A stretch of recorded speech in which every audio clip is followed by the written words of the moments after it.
সুখবর, আপনি বাবা হতে চলেছেন।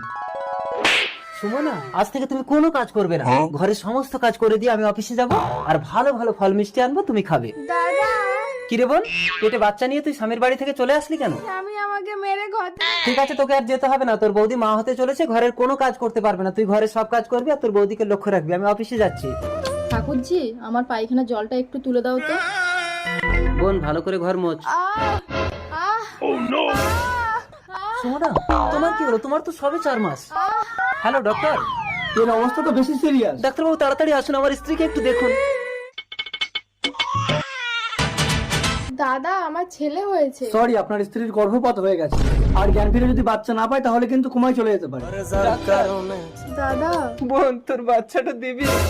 বোন, তোর পায়ে পড়ছি, তুই আমার বউকে বাঁচা।